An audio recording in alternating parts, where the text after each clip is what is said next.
और अब बात छत्तीसगढ़ के विधानसभा के बजट सत्र की। और छत्तीसगढ़ विधानसभा के बजट सत्र की कार्यवाही शुरू हो चुकी है।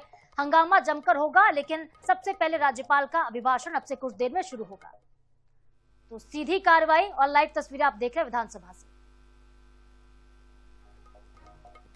तो बता दें कि सत्र के लिए अब तक 2813 सवाल लगाए गए हैं और सत्र में कल 2026-27 का बजट पेश किया जाएगा। 20 मार्च तक विधानसभा का बजट सत्र चलेगा, जिसकी शुरुआत आज से हो रही है और हो चुकी है। ये लाइव तस्वीरें आप देख रहे हैं, सदन की कार्यवाही, सीधी तस्वीरें। तो कल छत्तीसगढ़ का आम बजट पेश किया जाएगा, लेकिन अब से कुछ देर में राज्यपाल रमन डेका का अभिभाषण होगा और इसी अभिभाषण के माध्यम से बताया जाएगा कि क्या कुछ उपलब्धियां, क्या कुछ रहा बीते साल में सरकार ने क्या कुछ हासिल किया है। सब कुछ जानकारी सदन में आज रखी जाएगी और कल छत्तीसगढ़ का आम बजट पेश होगा। इस बार भी देखिए बजट से लोगों को काफी उम्मीदें हैं। उम्मीदें इसलिए भी हैं क्योंकि जब जब बजट आता है तो उम्मीदें बढ़ भी जाती, चाहे महिलाएं हों, चाहे किसान हो, चाहे युवा वर्ग क्यों ना हो, हर एक वर्ग को आस है कि इस बार उनके लिए बजट में कुछ खास होगा। तो इंतजार तो बजट का होगा ही, लेकिन अब से कुछ देर में राज्यपाल का अभिभाषण शुरू होगा और अभिभाषण के साथ ही जो सदन की कार्यवाही आगे बढ़ेगी। बता दें कि विपक्ष कई मुद्दों को लेकर हंगामा करने के मूड में नजर आ रहा है, चाहे धान खरीदी का मुद्दा हो, लॉ एंड ऑर्डर का मुद्दा हो, कई ऐसे विषय हैं जिसको लेकर विपक्ष सरकार को घेरने की रणनीति बनाकर बैठा हुआ है। लेकिन पहले आप ये सदन की खूबसूरत तस्वीरें देखिए, जहां पे एक दूसरे का अभिवादन करते हुए, गले मिलते हुए भी नजर आ रहे हैं। और देखिए इस बार सदन में कवासी लखमा को भी अनुमति मिली है। कवासी लखमा जो कि 1 साल के बाद जेल से छूटे, और देखिए जब वो सदन में पहुंचे उनको परमिशन मिली, नो स्पीच के माध्यम से परमिशन मिली कि अपने विषय पर बात नहीं करनी है उनको। कवासी लखमा सदन की कार्यवाही में शामिल हो रहे हैं, लेकिन जो मुद्दा उनके जेल जाने से जुड़ा है उस विषय को लेकर वो कोई बातचीत नहीं कर सकते हैं, कुछ शर्तों के साथ, क्योंकि उनको जमानत मिली है। लेकिन बजट के विषय पर बात होगी, राज्यपाल के अभिभाषण पर वो चर्चा कर सकते हैं, कुछ शर्तें उनको माननी होंगी। तो 20 मार्च तक विधानसभा का बजट सत्र चलने वाला है और सदन की कार्यवाही जो है अब शुरू हो चुकी है। लाइव तस्वीरें आप देख रहे हैं, अब से कुछ देर में राज्यपाल का अभिभाषण होगा और अभिभाषण के साथ ही सदन की कार्यवाही आगे बढ़ेगी। तो कल का दिन देखिए बेहद महत्वपूर्ण होगा। आज का दिन तो महत्वपूर्ण है क्योंकि आज सदन की शुरुआत होने जा रही है, लेकिन कल का दिन सबसे खास होगा जब प्रदेश का बजट पेश किया जाएगा। महतारी वंदन का दायरा बढ़ने की उम्मीदें हैं, युवाओं को सरकारी नौकरी की भी उम्मीदें हैं और नालंदा लाइब्रेरी को लेकर भी महत्वपूर्ण फैसला हो सकता है। इस बजट में कई प्रावधान हो सकते हैं। तो सत्र से पहले स्पीकर रमन सिंह की अध्यक्षता में कार्य मंत्रणा समिति की बैठक हुई और विधानसभा के समिति कक्ष में ये बैठक संपन्न हुई है। इस बैठक में सीएम साय, नेता प्रतिपक्ष चरणदास महंत, डिप्टी सीएम अरुण साव के साथ ही मंत्री और समिति के सदस्य मौजूद रहे थे। और इस बार के बजट की अगर अब बात करें तो गुड गवर्नेंस, इंफ्रास्ट्रक्चर, टेक्नोलॉजी और उद्योग पर कहा जा रहा कि बजट केंद्रित होगा। युवाओं पर, महिलाओं पर और किसानों पर खासतौर पर फोकस देखने को मिलेगा। कई ऐसी योजनाएं हैं जो इनके हित में लाई जा सकती है। जिलों में नालंदा लाइब्रेरी हो सकती है, शहरों में स्टेडियम और रिंग रोड बनाने का ऐलान भी बजट में किया जा सकता है। तो सत्र की खास बात जो हम आपको बता रहे थे वो कवासी लखमा भी हैं। इस बार उनका नाम काफी सुर्खियों में है क्योंकि शराब घोटाले के मामले में जेल में रहे पूर्व कैबिनेट के मंत्री कवासी लखमा सदन में नजर आ रहे हैं। देखिए कैसे वो लोगों से गले भी मिल रहे हैं, जो बाकी विधायकगण हैं उनके साथ गले मिलते भी कवासी लखमा को आपने देखा तस्वीरों में। उच्च न्यायालय से अंतरिम जमानत मिलने के बाद उन्हें कुछ सख्त शर्तों के साथ बजट सत्र में शामिल होने की अनुमति दी गई है। और बता दें हम आपको कि कल वित्त मंत्री ओपी चौधरी बजट पेश करेंगे। तो 9 से लेकर 17 मार्च तक विभागवार अनुदान मांगों पर चर्चा होगी। 17 मार्च को विनियोग विधेयक पेश होगा, 18 मार्च को उस पर चर्चा होगी और उसके बाद इसे पारित करने की प्रक्रिया पूरी की जाएगी। तो बजट सत्र को लेकर विपक्ष का क्या कुछ कहना है, विपक्षी क्या प्रतिक्रियाएं थी, ये भी हम आपको बताते हैं। भूपेश बघेल ने कहा कि केवल 15 बैठकों का प्रस्तावित बजट सत्र चर्चा के लिए पर्याप्त नहीं है। उन्होंने ये भी पूछा था कि जल्दबाजी किस बात की हो रही है, क्या सरकार के पास कुछ कहने के लिए नहीं बचा। पहले आप तस्वीरें देखिए। तो ये तस्वीरें जो है राज्यपाल से जुड़ी हुई और राज्यपाल का आगमन हो चुका है। राज्यपाल रमन डेका सदन में प्रवेश कर चुके हैं और अब से कुछ देर में उनके अभिभाषण के साथ सत्र की शुरुआत होगी। मुख्यमंत्री भी नजर आ रहे हैं राज्यपाल के साथ। नेता प्रतिपक्ष डॉक्टर चरणदास महंत को आप देख पा रहे हैं तस्वीरों में। छत्तीसगढ़ विधानसभा के बजट सत्र की सीधी कार्यवाही, सीधी तस्वीरें विधानसभा से। नई विधानसभा में इस बार बजट सत्र हो रहा है और ये सत्र कई मायनों में बेहद महत्वपूर्ण है, बेहद खास है। तो राज्यपाल का आगमन हो चुका है, रामिन डेका प्रवेश कर चुके हैं सदन के अंदर और उनके अभिभाषण के साथ ही सदन की कार्यवाही आगे बढ़ेगी।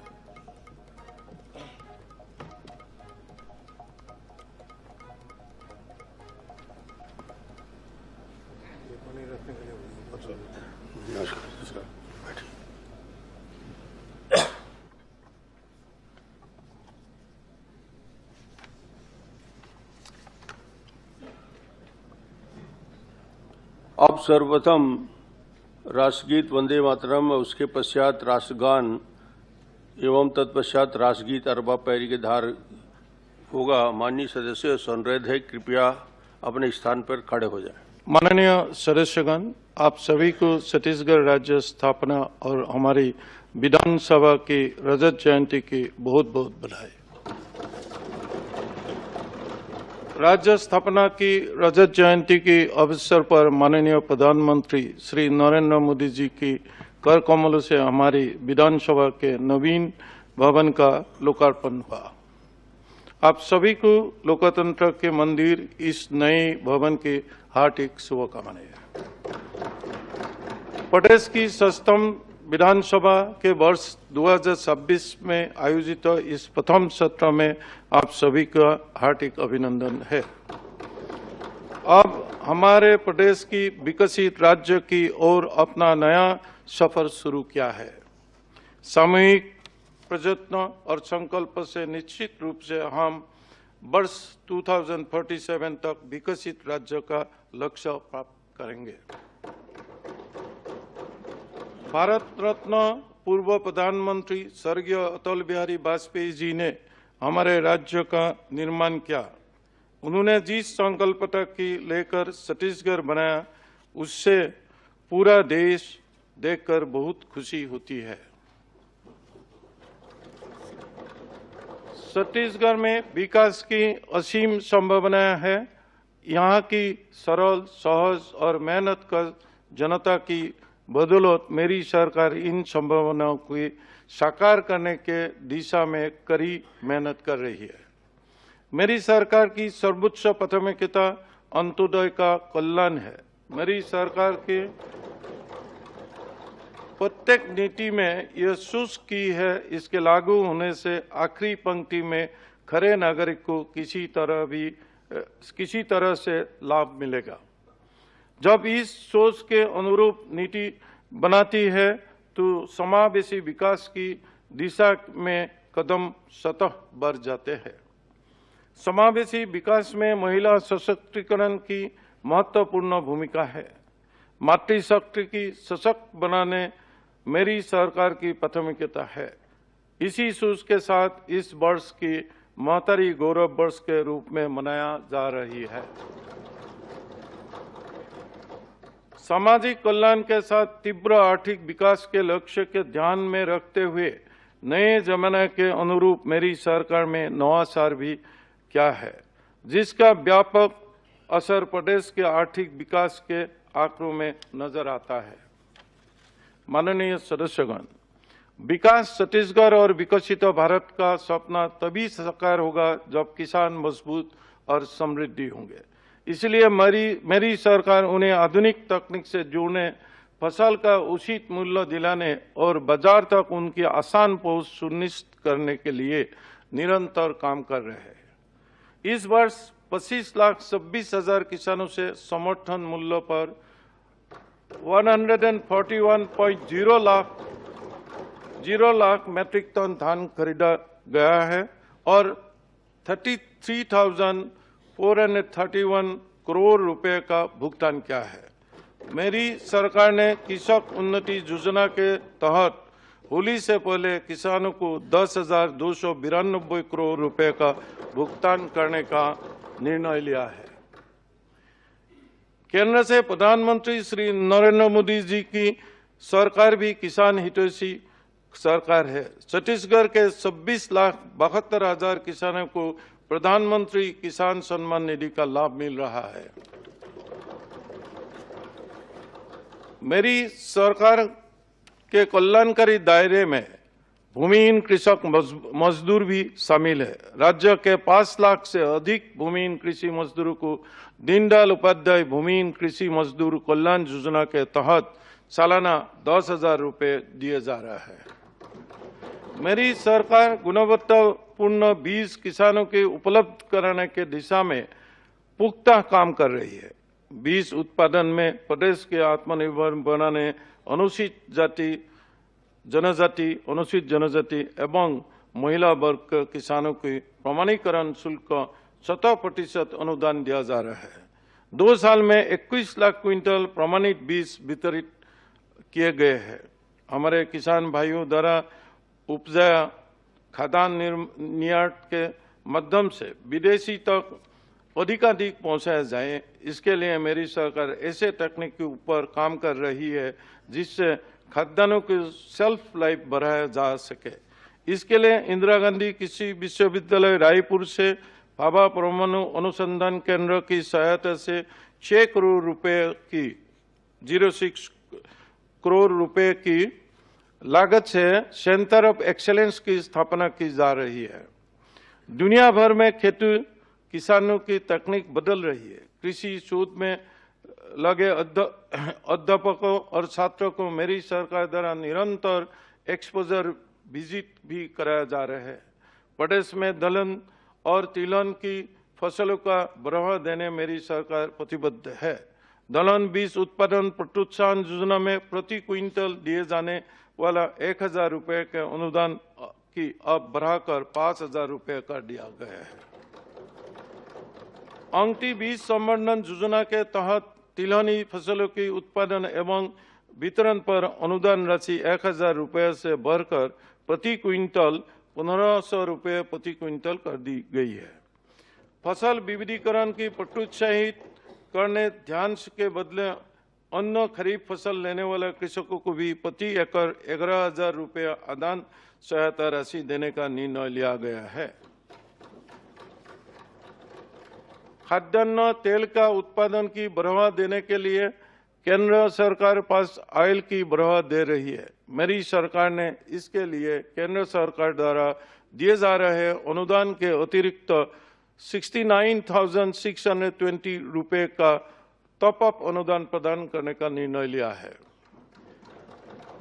छत्तीसगढ़ में कोदी और रागी जैसे मिलेट्स की खेती में बड़ी संभावना है और इसके बीजों की आत्मनिर्भरता के दिशा में भी मेरी सरकार प्रयासरत है।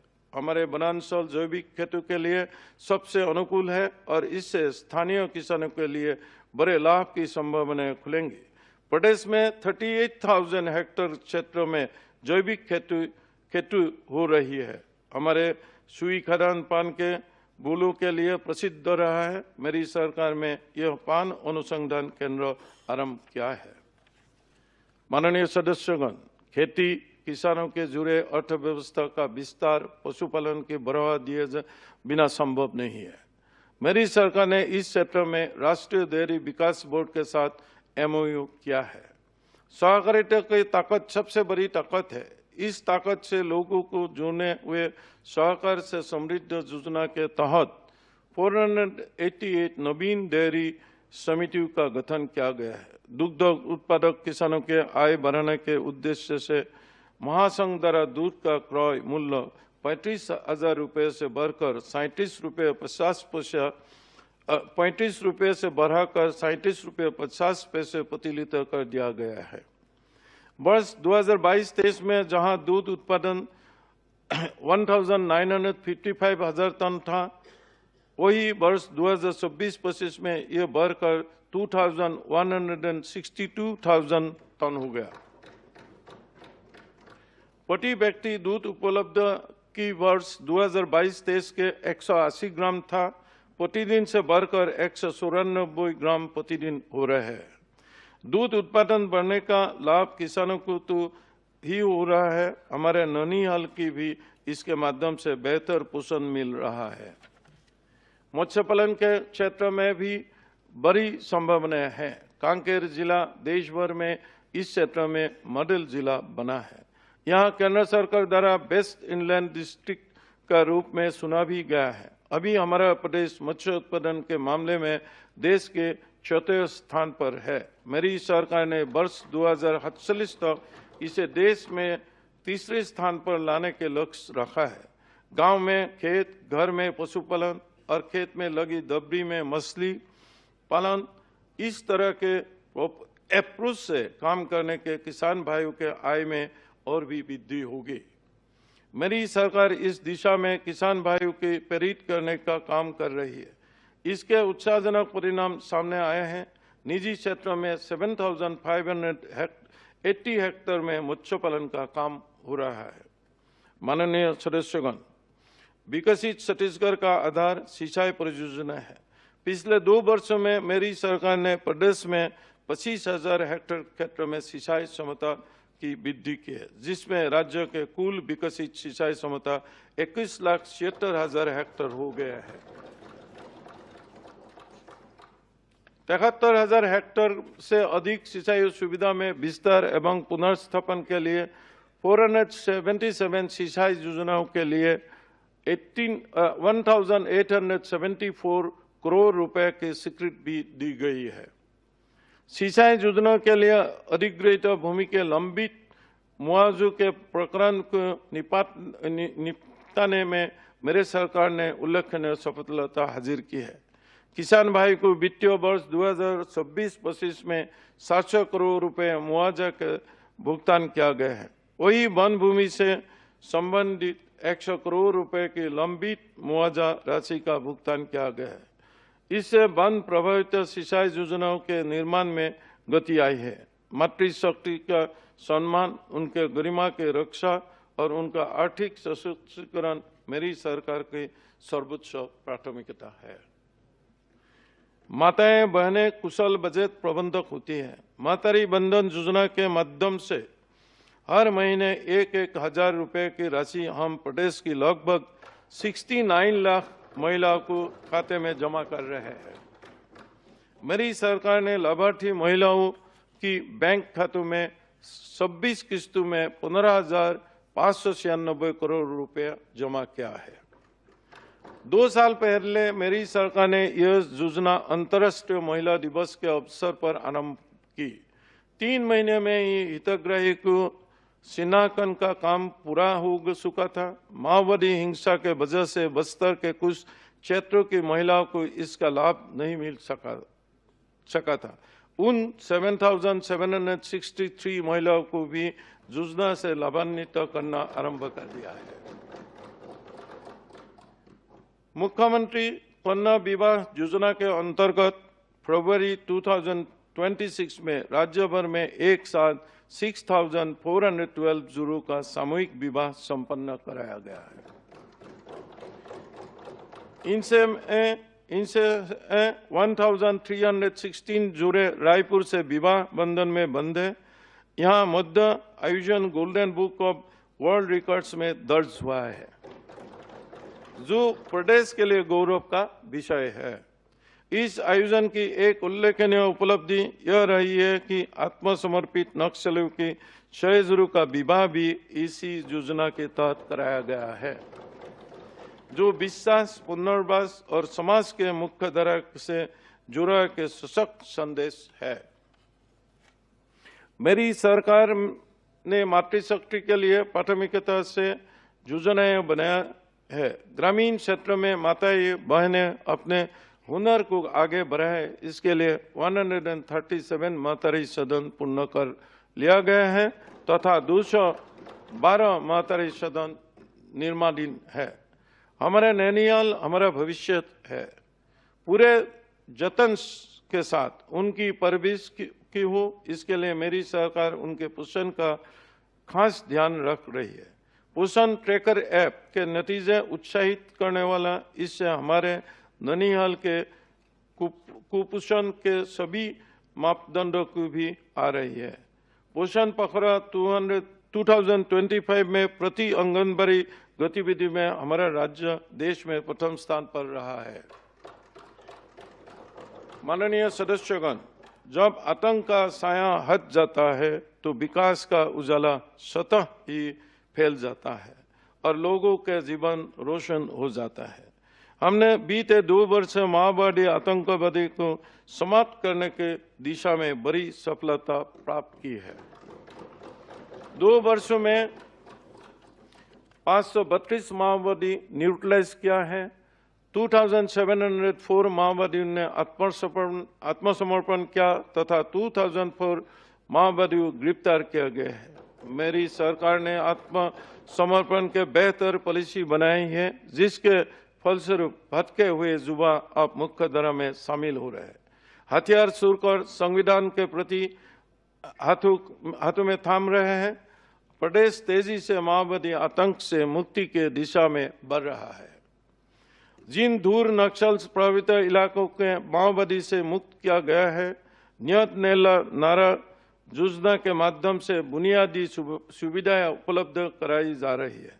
इस योजना में 17 विभागों की भागीदारी है और शासन की 25 कल्याणकारी योजनाओं तथा 18 सामुदायिक सुविधाओं के लाभ हितग्राही को दी जा रहा है।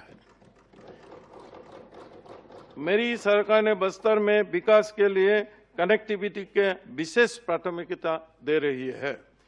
146 सड़क एवं पुल निर्माण कार्यों के लिए 1109 करोड़ रुपए की स्वीकृति दी गई है। अनेक महत्वपूर्ण सड़क एवं पुलों का कार्य पूर्ण कर लिया गया है तथा अनेक कार्य प्रगति पर है।